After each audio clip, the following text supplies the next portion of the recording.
Aime le média, les experts. Bienvenue sur Aime le Média, c'est l'heure de retrouver tout de suite notre rendez-vous des experts. Aujourd'hui, c'est mercredi, et qui dit mercredi, dit jour des enfants. Les enfants sont rois dans les experts chaque mercredi sur Aime le Média. Et puis, celle qui connaît, on va dire, un rayon dans le monde de la parentalité, c'est Karen Goaïda Dufour. Elle est avec nous comme tous les mercredis. Bonjour Karen. Bonjour Virgile. Nous allons parler aujourd'hui d'un sujet très délicat. On va parler notamment de la mort. Quand le concept reste si abstrait pour les enfants, c'est pas toujours facile d'expliquer aux enfants c'est quoi la mort. Une question délicate mais essentielle qui nous permet quand même aussi d'installer un sentiment de confiance entre le parent et l'enfant. Alors tout d'abord, Karen, comment expliquer la mort à un enfant sans l'effrayer ? Alors tout d'abord, on ne va pas parler nous spontanément de la mort. Donc c'est un enfant qui va venir avec sa question. Donc on va accueillir déjà la question en fonction du contexte. Est-ce que c'est le grand-parent qui est mort ? Est-ce que c'est quelqu'un ? Est-ce que c'est l'animal de compagnie ? Donc c'est bien d'attendre un événement avant de parler du sujet ? Oui, alors ça, bien sûr, ça c'est un des éléments essentiels. Après, les enfants spontanément vers 4 ans, 5 ans, ils vont se poser la question de qu'est-ce qu'il y a après la vie, parce qu'ils ont de toute façon entendu parler peut-être d'un animal qui est mort ou vu un animal mort. Donc ils vont quand même déjà par eux-mêmes se poser des questions. Que répondre face aux questions fréquentes des jeunes enfants sur la mort, comme par exemple « Où va la personne ? Est-ce que ça va m'arriver ?» Comment faire pour les rassurer en toute simplicité ?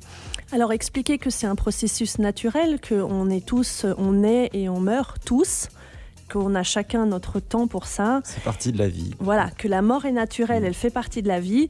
Et que rassurer l'enfant de dire si tout va bien, toi tu as une longue vie devant toi. Donc notre vie humaine, elle est quand même longue. Il y a des personnes qui peuvent vivre jusqu'à plus de 100 ans.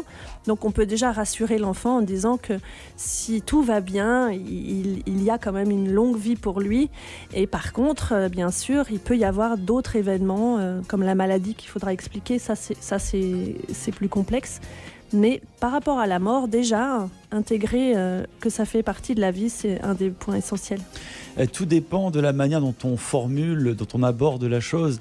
Moi, je me souviens que ma mère me disait à l'époque, quand j'étais tout petit, « on est né pour mourir ». Et moi, c'était une phrase qui m'avait choqué à l'époque.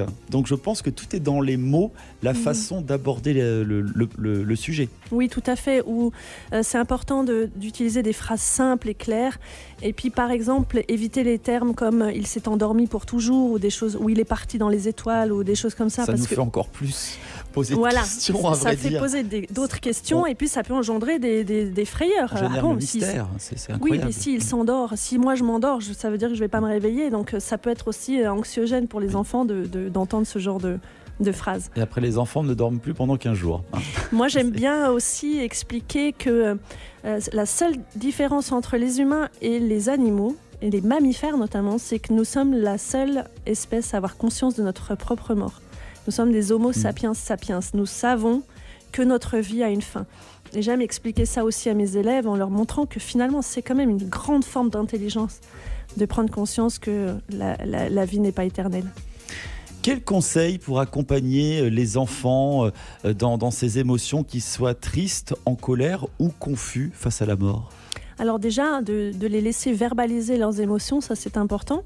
On peut aussi créer des petits rituels pour permettre à l'enfant d'extérioriser sa tristesse sous forme d'allumer une petite bougie par exemple, ou écrire une petite lettre pour la personne. Dédramatiser un peu la situation. Dédramatiser la situation. Si c'est un animal de compagnie, ça peut être faire un petit tombeau ou quelque chose en souvenir de ce petit animal. Voilà, dire que la personne ou l'animal reste dans notre vie, même s'il n'est plus là physiquement. Donc il est important d'accompagner les enfants dans leur questionnement, notamment par rapport à la mort. Et encore une fois, on a la grande chance d'être conscient que chaque vie a une fin. Voilà, nous sommes le seul être vivant qui avons conscience de la mort, comme vous l'avez. C'est ce qui nous permet aussi de profiter pleinement de la vie. Voilà, d'en profiter chaque jour. Voilà. Et il faut en profiter, on ne sait jamais ce qui peut arriver demain. Voilà, c'est par cette belle conclusion que l'on va se quitter. Karen Goya-Dufour, on se retrouve la semaine prochaine avec encore plein d'autres conseils avec les enfants, le monde de la parentalité. On vous souhaite une belle fin de journée. Au revoir, merci. Aime le média où tu veux.